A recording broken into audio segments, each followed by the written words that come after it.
to Election Update Studio on MITV. Again, we're continuing in our bid to satisfy you and to keep you informed. Well, it's no longer news that the APC won the presidential elections, and then, of course, we have so many issues coming up after this. Congratulatory messages, reactions and counter-reactions from the states, from the political gladiators, and so on. Join us as we continue on this beat. My name is Jumoke, so I'm not alone. Justin, I'm Justin Akalene. It promises to be an exciting one because we are going to be taking you around through the country to know what the feelers are right now across the states. Just like we said, just as people are congratulating President Goodluck Jonathan, thanking him for that gallant stride of congratulating APC and the Nigerians as a whole, I'm particularly fascinated with that speech. Okay. And something struck me in that speech, as I was closing in on the speech. He said, "God bless Nigeria." That was very emotional to me. I was almost shedding tears when I got to that point. And I think that should be a call to every patriotic Nigerian that this is a Nigerian project. Yes, it is not about a person, not about party, not about ethnic. It's not Jonathan. Exactly. It's all about us as a country. And in as much as one party has actually considered defeat to the other party, it's a call for all of us to be united and work together as just one. And then shun politics of hate. I think this will also send a message to the political class. Particularly just before the elections, the politics was actually heated up. So heated up that a lot of people were scared. Some people didn't even come out to vote. Well, most people actually had to stock their houses with lots of stores, money, and all of that. And things might just go all right, And then it got so bad that like the guest we had in the morning was saying that even friends had to defriend themselves on the social media, calling themselves names and all of that. And then one was scared. But it played out, and thank God for the maturity of the handlers, of the key players in the political scene, who sort of tempered down And then again, as we are saying, thank you for that, thank God for that. PDP again is saying that they're still going to challenge those results. In court, that they're not comfortable with it. They will go ahead to court and see how this can be redressed. I think at this point, some people are also reacting now that was wrong. Reaction, because I was just reading in the papers, Obasanjo also reacted. He even advised Buhari to be magnanimous, in as much as he had actually said he's extending a hand of fellowship to President Goodluck Jonathan. Buhari has asked him to shun all tribalism, ethnicism, and just focus on Nigeria as a nation. There's so many challenges ahead and so many issues to be bothered about that it should be focused. We also have Buhari's speech. I think it's better we have a look at that, and then we'll come back to address that. And then you can also join us to relate issues as we go and unfold issues. Join us and let us know your reaction and your takes on some of this. So we'll have a break now to take Muhammadu Buhari's speech.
congratulate me on my victory. For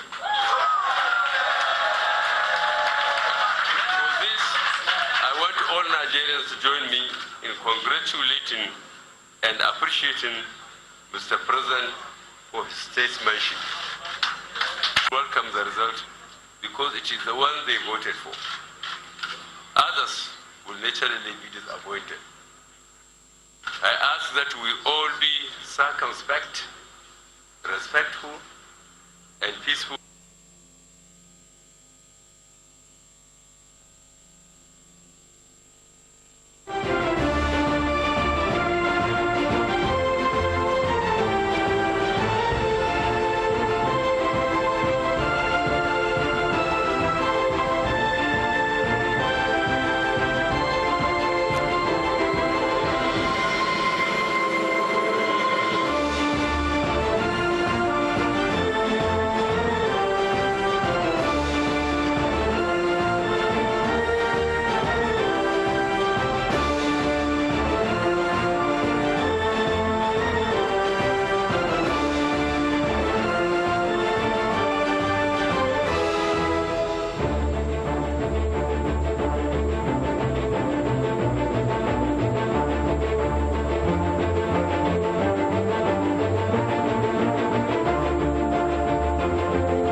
All right, welcome back. We just watched former President Muhammadu Buhari, the President-elect. President-elect's acceptance speech there. And in the speech there, he also thanked President Goodluck Jonathan and also allayed the fears of Nigerians. You know, what that tells me is that our democracy is actually deepening and getting mature by the day. I mean, for the sitting president to even act this, concede to defeat even before the official result was or announcement was made, it tells a whole lot that our democracy is actually growing. A whole lot, and it also says that this is the beginning of a new era for Nigerians. And we just hope, one just hopes that, well, as it's been said that it's the beginning of a new era, and that Nigerians indeed will see it as a beginning of new things to come. And I'm particularly worried about political gladiators. For example, Chibode George, who said he knows that he sure has to go to exile, you know. But I wonder why he would say that. No, well, maybe because a few things must have gone wrong during the campaigns, you know, and particularly talking about the politics of hate that we're talking about. Maybe they throw banters to each other, and maybe he just feels, well, it is not safe for him to continue. Why would he not feel safe in his own country? In as much as we've actually talked a whole lot about making our elections void of hate speeches. I mean, Nigeria is us. I mean, they say there's no place like home. If he's going to run away for exile for how long, who knows? He has to come back home to salvage the country. The only permanent thing in life is equally change. Yes. So which means change is inevitable, it has to come. It's just sometimes when you want it, sometimes when you're not prepared for it. And Buhari's victory says a lot to me, and I think there are so many lessons in it. Yes. One, I think that people should not underrate people. People should not just feel, I know how to do my thing, I'll do it the usual way, and I always get the results I want. And again, the psyche of Nigerians also, maybe some class took Nigerians for granted and just felt, well. Yeah, well, what it actually tells me is that the vote of Nigerians actually counts. I mean, you have 4 years to do what is right. If you don't do what is right in that 4 years, I mean, Nigerians have a voice that will actually speak for them in the next ballot. So it's actually up to those who are actually taking elected positions in the country to know that Nigerians believe in the system and they will vote them out if they don't perform. Again, the issue of accountability comes to bear here, which means that if you are voted into power, you should be mindful and be responsible to those who have entrusted you to be there. True. If you're not performing, then a day of reckoning will come. It should come one day. And then, apart from that, occasionally I think people who are in office should have a forum where you ask them questions. If they think they're going wrong, you should be able to say, no, this is not what you want. This was not what you promised us in the first instance. You said you were going to do this, a feedback forum. But that seems to be absent in our governance process in Nigeria. Yeah, that's like you said, that's something we should be seeing more often, not just like a monthly thing. Even if it's an avenue where Nigerians could actually go and actually express their feelings, you know, once in a month, once in a week, maybe a place, maybe a commission to be set out for that, it will actually do a whole lot of wonders, if you ask me. Yeah. Because the only time you see politicians is, one, when they need your vote, they come out to campaign, telling you, promising you heaven and earth will do this. Everything humanly and non-humanly possible. The next time you see them again is when they want to come again to tell you, I want to go back again. Please re-elect me.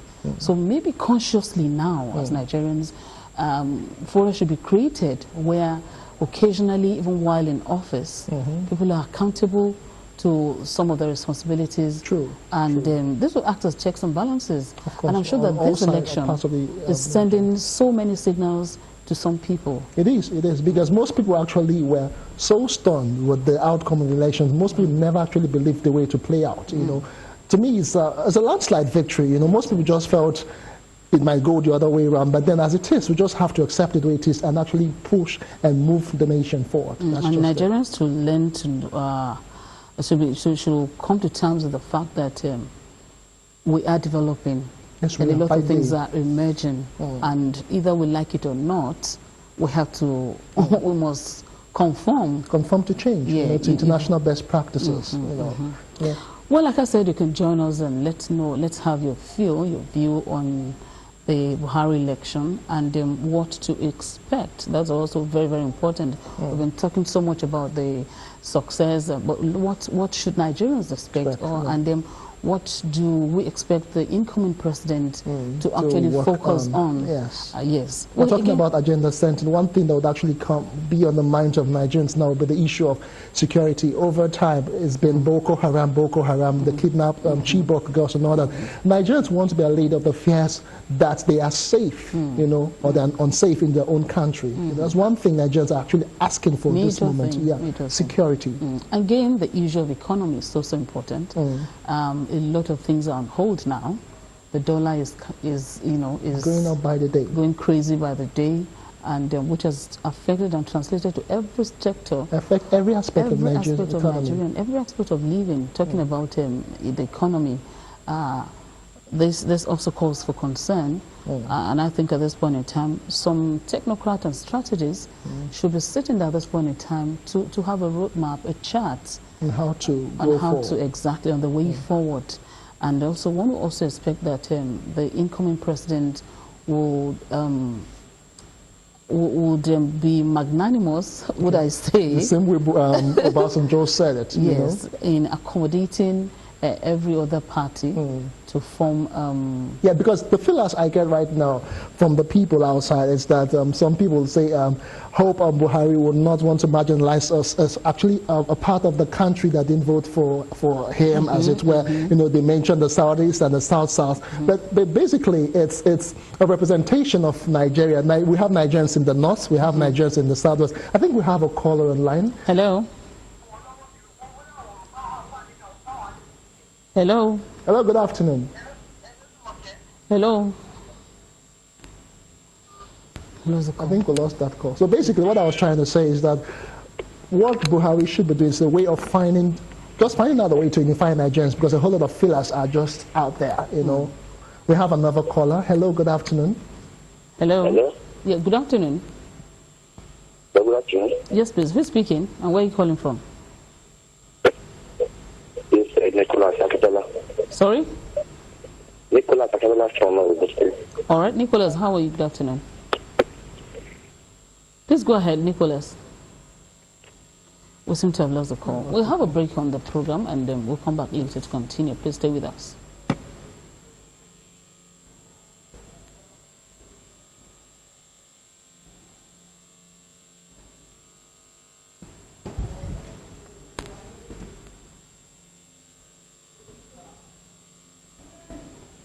Okay, in the meantime.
All right, welcome back. The program is Election Update 2015, and we're talking about the euphoria of the success in the last just concluded elections, and then so many issues we're discussing. Justin, welcome.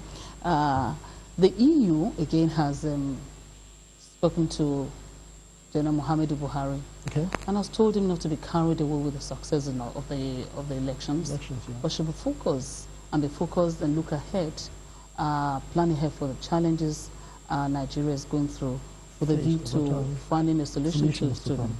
So we have a call there. Hello. Hello. Hello. Good afternoon. We lost the call. Okay. Well, right now, a whole lot of what Nigerians are actually waiting or looking out for right now is what the president-elect will be doing in the next couple of weeks and months as per setting agenda to what would salvage the country, because there's a whole lot of fears, like I said, as regards security. Our educational system also has to be overhauled. So that's one issue, one aspect of the economy that the president-elect should actually work on, really.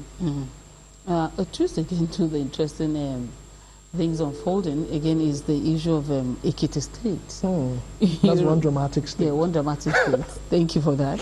You remember the APC 19 lawmaker saga? Yeah. And then now one of the lawmakers, one of the APCs towards in Ekiti State, okay. he said that I think we have a caller online. Yes. Hello. Good afternoon. Good morning. Yes. Good afternoon. Good morning. Yes, I'm calling from Taraba. Is that MITV? Yes, that is please. MITV, yes. That's MITV. Yes, please. This is MITV. I want to contribute my own on about the election. Please go ahead, sir. Yes, I want to say something about the outcome that came out from the eastern part of the country. Yes, go ahead. Hello. Sir. Yes, go ahead. Go ahead. Hello? Go ahead. We're listening.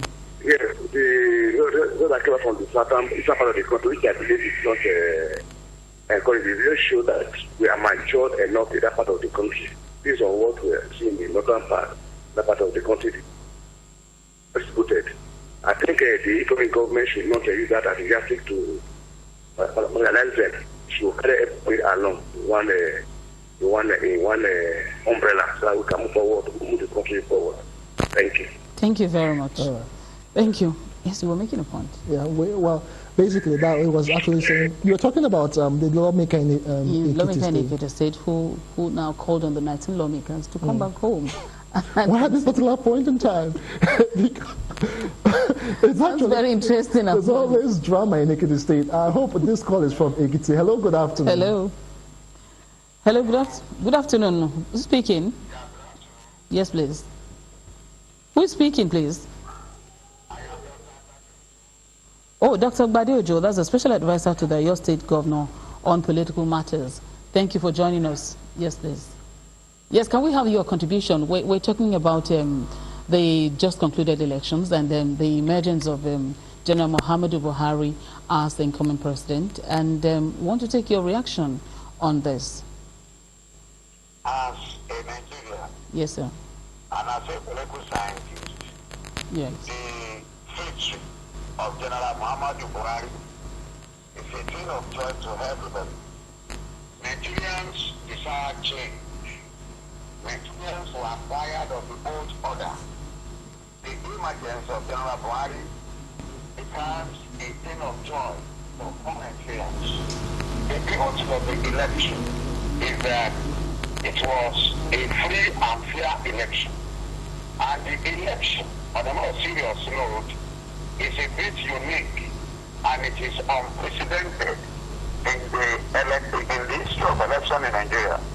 What makes the election unique is that it is the first time ever since independence in 1960 that an incumbent at the federal level will lose an election and willingly will be glad to concede defeat. It has never happened. It only happened in Ghana, a neighboring country, where the ruling party lost election at the hand of that. So the mere fact that Dr. Goodluck Jonathan was not there still, he behaved as a mature person. He considered the faith and is ready to hand over. It's a thing of joy that the opposition could fight an election, win an election, and have very strong hope of taking over government. So everybody is happy. in the country. All right. Okay, Dr. Ojo, if I have a question to ask you now. We are thinking about setting agenda for the incoming president. What are the areas he should be focusing on in the next couple of weeks and months? Okay, you know, the agenda is very simple. Don't forget that during campaign, electioneering campaign, General Muhammadu Buhari, that symbolizes APC, made a number of promises that translated into the manifesto of the APC.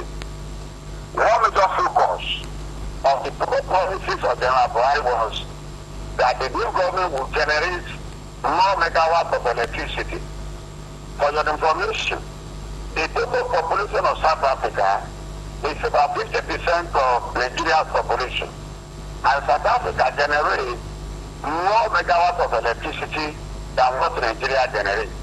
So the promise of stable electricity supply is a thing of joy that immediately the new government takes over, we expect the new government to work assiduously to ensure that electricity is stable. And when electricity is stable or fairly stable, it will reduce high rate of poverty in the country. Artisans will have hope. That is one agenda for the new government. Now, the second thing is that the level of unemployment among the youth, it is embarrassing. It is criminal, quote and unquote. A country with abundant oil, a country with human and material resources, and our youth are graduating from the university 5, 6, 7 years no hope of picking up jobs. So this is a new government that has promised to provide jobs for the teeming youth. That is second agenda. All right. Number 3, right? You see, in the old order, there is no food security. Security. If you look at the federal budget every year, they expend a lot of money importing rice, importing fish, and the agric minister was brandishing figures, giving us hope, which does not translate into food on our table. So we expect the new government to ensure that there is food and that agriculture as a sector of the economy is animated. This one is very, very important. And the fact that General Muhammadu Buhari was here as military head of state, we want to benefit from his experience. It will not be a complete learner, right? We will benefit from his experience. Right. And we hope that he will draw good people to himself to run the administration. There is a fear that APC is an amalgamation of progressive and conservative elements. Right. A lot of people, they camp into APC because of the hope that APC will win. It has won now. So we want General Buhari, we hope that he will look for the best among the conservative, the best among the progressive. Those that will not go there and engage in embracing corruption, like the old order. The best that will go there and run the system and achieve results. All right. Thank you very much, Dr. Ojo. Another thing is that the issue of the forthcoming elections. Now that APC has won at the federal level, do you think this will determine how the other elections will go, the gubernatorial and the chairmanship elections? I think each state is unique politically. Okay. We cannot say as each regions are unique in terms of presidential election. For the governorship and state houses of assembly, it is assumed that each state, politicians in each state, they will currently benefit from the victory of General Buhari, what we call league effect. But that should not be taken for granted. We have to work very hard. Because in the last presidential election, it was not a single party. In the state where I'm speaking from, it was 4 against 1. Accord Party, Labour Party, the PDP, the SDP, all of them, they asked their members to vote for Goodluck Jonathan. And it was APC, but interestingly, a lot of their members disobeyed their instructions. They voted for General Buhari because they were tired of the old order. There is a tendency that each party, members of each party may not want to vote separately for candidates of their political parties. But that notwithstanding, the future of General Buhari will tell electorate that they should not be in the opposition. Now, what we call bandwagon effect. Most states that PDP won in the presidential election, I can tell you, especially, we are the margin is very thin. We will not do speed because people will prefer to be in the mainstream this time around. All right. Okay, on the final note now, this question is still related to the forthcoming election. That's talking of April 11th. Well, still on it, on the part of INEC, what should they be doing in as much as the election has been adjudged free, credible, and fair? What area should they be working on as regards to what they didn't see during the presidential and National Assembly elections? Okay. For INEC, right, I want to suggest that in each state, in each local government, in each polling unit, if you look at the hiccups they encountered in the last election, and try as much as possible to overcome them. For instance, in few polling units in Ibadan, the card reader refused to work. In few polling units, the card reader outrightly failed. And it took the INEC officials a very long time before they decided to use manual accreditation. So I want to tell INEC that wherever the card reader failed, they can do manual accreditation in order not to waste time, because I am very much aware that in Oyo State where I'm speaking from, but especially in Ibadan, the largest city in Black Africa, a number of people could not vote on Saturday. They came up in the scorching sun, and by 1:30 in the afternoon, the INEC official told them it was 1:30 that they could not cast their vote because they were not accredited. Instead of INEC officials to tell them to queue up and tell them not to go away, that by 1:30, whoever that was on the line, whether they are 300 or whether they are 200, that they will have the opportunity to catch their vote. So INEC should correct the deficiencies that they experienced in the last election. One other thing INEC need to take note of is that after the size of this country, it took them more than 48 hours that they promised before the complete result in some constituencies in Oyo State. So until very early yesterday, right, they could not announce the result in a senatorial district in Oyo State. INEC should benefit from the problem they faced in the past. Thank you very much, Dr. Badi. We appreciate it. Yes, the essay to Oyo State Governor on Political Affairs, talking about what we should be working on as we prepare for the forthcoming election. That's talking April 11th. Well, the program is still Election Updates 2015. We hope you are really having a swell time, and don't forget that you can also join us to relate issues. Well, from what Dr. Badiojo just said, a few things he highlighted, which I think the government should actually look into.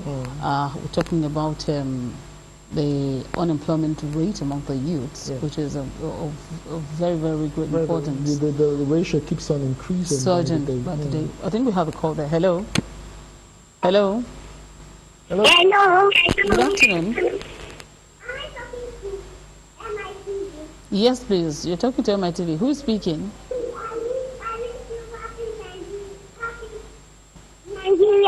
Amen. Thank you very much. Thank you so much. Well, thank you very much. Well, that goes to show that even the children are interested in the future of Nigeria. Yes, Dr. Badiojo also talked about the issue of security, and he also mentioned that when we were chatting up on the show, which are also very, very important. Very important, really. I mean, security, one cannot underestimate the essence of having in as much as Nigerians are beginning to have confidence in the military since the moving away or off as a mopping off of we have another call. Stuff. Hello? Hello? Yes, good please. afternoon.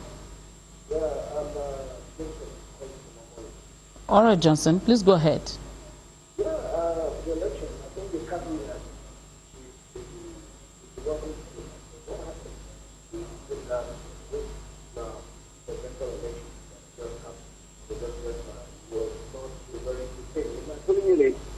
a lot of people were not able to they were not able to predict that, and it was a serious matter.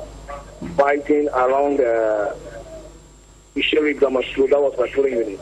It was a terrible situation. The list C was not there, letter C was not there, letter E was not there, and so many other letters was not there. And so a lot of people were disenfranchised. I think this capital issue, people should really look into it. It's not, for now, I don't know if we are mature for it, because I know a lot of people who wanted to vote didn't vote. And again, for General Buhari, I want to believe that we should start the reconciliation process, because a lot of people are not together. If you watch the way the the Southeast voted, you will know that we are divided. We thank God for that we have a violence-free election, but in the hearts of people from that Southeast, I can tell you they are divided. They're not happy. And anything can trigger it off. So, the Buhari should be able to, welcome and do something, to help the situation. Thank God for the President, Goodluck Ebele Jonathan, for accepting and custodian the fee. That has helped to, reduce the tension. But I must tell you, the tension is still there. General Buhari has a lot to do to bring back, the rest of the country together. Because the South is the South. If you watch the way they voted, you will know that they are not happy. I must tell you the truth. But we thank God for peace that we are still experiencing now. Thank you very much. Thank you very much. We appreciate it. Thank you. Well, something very germane there, which a lot of people have not seen, was what Johnson said. The issue of reconciling every geopolitical zones, which means Nigerians are so bottled up. Maybe they're like just what he sweet. said, the way the election went by graphical representation, majority of the Southeast and the Southeast and the South actually voted President Goodluck Jonathan, while the Southwest and the Northwest, Northeast, and North Central voted General Muhammadu Buhari. That's something that Buhari has to work on to unify. This can be shown with the graphical expression on the map there. While the green actually representing the PDP, while the blue representing the states that were captured by the All Progressives Congress, APC. Right. So talking about the entire Northwest and Northeast. We have a call here, sorry. Hello. Hello, good afternoon. Hello. I think we lost that call. Is it still there? We lost the call. Yeah, we're talking about the map. Can we have the map? Can we have the map there? Hello. Hello. Yes. Good afternoon. Good afternoon. Hello. Good afternoon. Hello.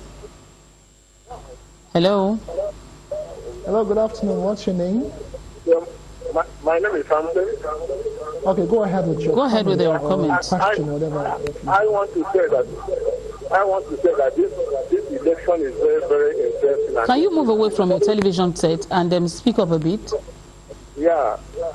I want to say that this election is very, very interesting, and it's part of the things that we encourage we Nigerians. You still have not moved away from your TV set. You have not moved away from your TV set. Can you move away and then speak up? Election may bring problem or may not bring problem, depend on how our elected president handles the situation. Some part of this country, when from local government, they did not vote. And this election, I would say that the former president of this shows maturity in order to allow the situation of this country to stay calm. Actually, if Buhari is the one that failed this election, I say that so-called massacre from his so-called Hausa people will continue killing each other in Hausa land. So please, General Buhari should know how to handle the situation for the people of the country. All right, thank you for your comment. Thank you very much. Actually, more trusting what the former caller talked about, unifying everybody in the country, the Igbos, the Yoruba, the Hausas together. And then also he mentioned that the issue of agriculture should also be looked into, which is going to be a very, very, it's going to be an income-generating sector. Yeah, because it's a selling point right now, because what we have is the dwindling oil prices. Before now, Nigeria, even till now, Nigeria is a mono economy. We actually depend solely on oil, and one aspect we should be looking at right now is the agricultural sector. Okay, we're back on the graphical presentation analysis of the vote. You have there, they have from the west, you have Kwara, Oyo, Ogun, Osun, and Ondo. Was captured by the APC. Right. Okay. Well, moving on to still part of the southwest. Ekiti is actually the only state that was won by the People's Democratic Party in the presidential elections. And then talking about Kogi, Benue in the middle belt. Yeah, was actually captured by the APC. Just for the FCT, that's Abuja and Nasarawa, that was captured by were captured by the People's Democratic Party. And then from this, one would expect that. Do you think that the people from Ekiti will not have a lot to contend with? Right now, like you said, there's a whole lot of drama playing out. You know, first of all, the governor in the state has actually congratulated the president-elect, and you said the APC, well, in fact, as the lawmakers have been called to return home. Why is it always about Ekiti? Let's pick this call. Hello. Hello. Good afternoon. Hello. Good afternoon. I think we lost that call. Yes. Well, again, the issue of security has come up here. Yes. Nigerians need to be assured that fair has to be made. Okay. The issue of security is so important. Very, very important. Very, very important. And then the issue of unemployment also has to be looked into. That's just the thing. Do we have a caller? Hello, good afternoon. I think we lost that call. Well, unemployment, security, education. Another thing that Nigerians will actually be watching right now is the issue of corruption and impunity. Because from all indications, Buhari has been seen as a no-nonsense man who would actually want to tackle that particular problem and nip it in the bud, as it were. Maybe this is why some people are already saying they will send themselves to going on exile, as it were. And then before now, we've had so many people saying that, even using that to campaign against the president-elect, that he's such a high-handed man, will not tolerate any impunity, and them saying that maybe a lot of people will go to jail as soon as it comes on board. I mean, that's one of the reasons they had the whole of hate speeches and all that. But I think it's actually a welcome development, because the way Nigeria stands in the international community, Nigeria is seen as a very corrupt nation. If someone would come in and change all of that, I think it's a welcome development, if you ask me. Yes. Because as it is, we are a very, very big figure to the international community. The giant of Africa, as we know. Giant till tomorrow. And we need to set a lot of things right. For other nations, a lot of people are looking up to Nigeria. Seriously. Even the international community will mean a lot to the international community, and this will also translate into every other sector of the economy. Not only of the economy, every sector of governance in Nigeria. Talk about the legislature, the executive, and even the judiciary. Well, at this point, we hope to be wrapping up now. We'll be back again later at 4:30 to open the election update studios. Thank you so much for being a part of the show. My name is Jumoke Adesua. And I'm Justin Akadanye. We'll see you again at 4:30.